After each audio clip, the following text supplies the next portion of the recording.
Friends ಎಲ್ರಿಗೂ ನಮಸ್ಕಾರ.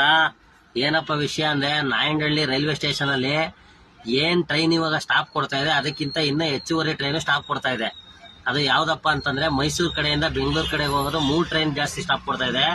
ಬೆಂಗಳೂರು ಕಡೆಯಿಂದ ಮೈಸೂರು ಕಡೆಗೆ ಹೋಗೋದು 2 ಟ್ರೈನ್ ಸ್ಟಾಪ್ ಕೊಡ್ತಾ ಇದೆ. ನಾನು ಇಲ್ಲಿ ಮೆನ್ಷನ್ ಮಾಡಿರ್ತೀನಿ, ನೀವು ನೋಡಿ ಯಾವ್ಯಾವ ಟ್ರೈನು ಅಂತ.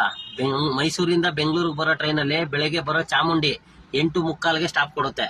ಅದಾದ್ಮೇಲೆ ಮಧ್ಯಾಹ್ನ ಬರೋ ಬಸವ 3:15ಗೆ ಸ್ಟಾಪ್ ಕೊಡುತ್ತೆ. ಅದಾದ್ಮೇಲೆ ಸಾಯಂಕಾಲ ಬರೋ ಗೋಲ್ ಗುಂಬಜ್ 5:40ಕ್ಕೆ ಸ್ಟಾಪ್ ಕೊಡುತ್ತೆ ಮೈಸೂರಿಂದ ಬೆಂಗಳೂರಿಗೆ. ಈಗ ಬೆಂಗಳೂರಿಂದ ಮೈಸೂರಿಗೆ ಹೇಳ್ತೀನಿ ನೋಡಿ. ಬೆಳಗ್ಗೆ ಬರೋ ಪಂಡ್ರಾಪುರ ಎಕ್ಸ್ಪ್ರೆಸ್ 6:50ಕ್ಕೆ ಸ್ಟಾಪ್ ಕೊಡುತ್ತೆ. ಅದಾದ್ಮೇಲೆ ಅದ್ರ ಹಿಂದೆಗಡೆನೆ ಬಸವ ಎಕ್ಸ್ಪ್ರೆಸ್ ಬರುತ್ತೆ 8:20ಕ್ಕೆ ಬಸವ ಎಕ್ಸ್ಪ್ರೆಸ್ ಸ್ಟಾಪ್ ಕೊಡುತ್ತೆ. ದಯವಿಟ್ಟು ಇದನ್ನ ನಮ್ಮ ಜನಕ್ಕೆ ತಲುಪೋ ಗಂಟ ಶೇರ್ ಮಾಡಿ ನಮ್ಮ ಜನ ಯುಟಿಲೈಸ್ ಮಾಡ್ಕೊಳ್ಳಿ ಅಷ್ಟೇ ಫ್ರೆಂಡ್ಸ್. ಬಾಯ್.